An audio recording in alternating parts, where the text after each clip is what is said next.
बिस्मिल्लाहिर्रहमानिर्रहीम। अस्सलाम वालेकुम नाजरीन, मैं हूं आज़म बाजवा। नाजरीन, 2 रोज़ कबल जो है थाना डिफेंस बी के इलाका से 3 साल बच्चे को जो है नामालूम मियाँ बीवी अगवा करके ले जाते हैं। इस अफसोसनाक वाक़े का मुकदमा जो है वो थाना डिफेंस बी में दर्ज हो जाता है।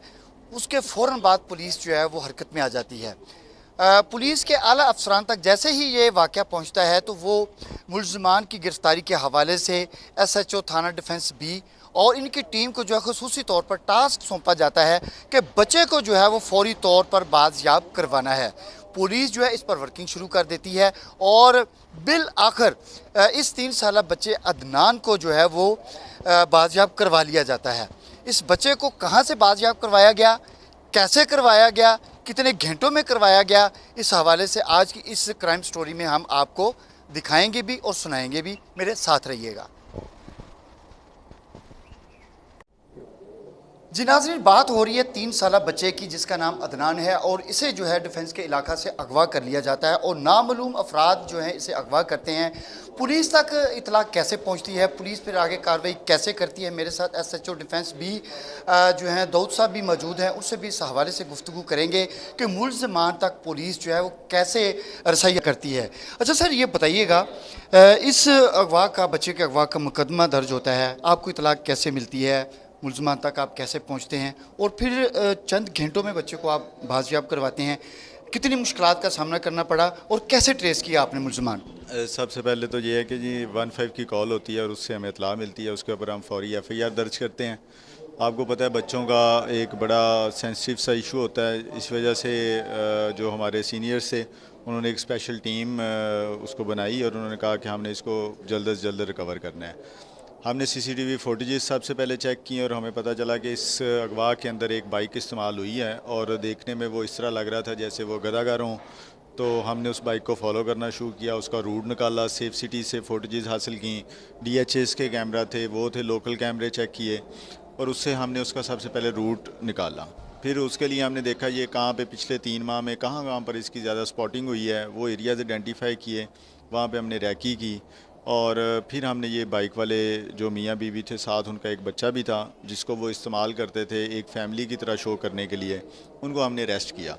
अरेस्ट करने के बाद हमने उनकी इंटेरोगेशन की। इंटेरोगेशन से हमें पता चला कि ये मुख्तलिफ़ शहरों और चौकों के ऊपर गदागरी करते हैं। इसे अपनी बेगम से भी करवाता है, ये ख़ुद भी करता है, अपने छोटे बच्चे से भी करवाता है।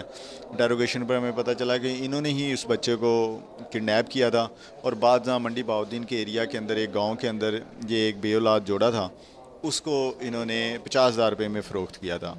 तो फिर हमने अपनी टीम हमने उधर भेजी, हम उधर गए, मैं ख़ुद भी गया साथ। तो वहाँ पे भी हमें बहुत सारी मुश्किलात थी क्योंकि आपको पता है इस तरह का क्राइम ढूंढने में मसले मसाइल तो बहुत ज़्यादा होते हैं और दूसरा बच्चे की फ़ैमिली का भी बहुत ज़्यादा प्रेशर होता है, एक नन्ही जान का मसला होता है। तो उसके लिए फिर हमने वहाँ पे भी हमें काफ़ी घंटे लग गए, लेकिन अल्हम्दुलिल्लाह वो आखिर में हमने फिर वो बच्चा रिकवर कर लिया। अच्छा सर, जब आपने कैमरों से ट्रेस किया, मोटरसाइकिल आपने देखी, बगैर नंबर प्लेट के मोटरसाइकिल थी, फिर कैसे आप जो है बच्चे तक पहुंचने में कामयाब हुए कि नंबर तो था ही नहीं बाइक पे? सेकेंडली, क्या उस वक्त जब आपने मोटरसाइकिल ट्रेस की कैमरों में आई तो बच्चा साथ था इनके या उससे पहले ये आपके पास फुटेज आ गई? नहीं, बच्चा इनके साथ था। हमने तो वकूवा के बाद CCTV को फुटेजेस को देखना शुरू किया।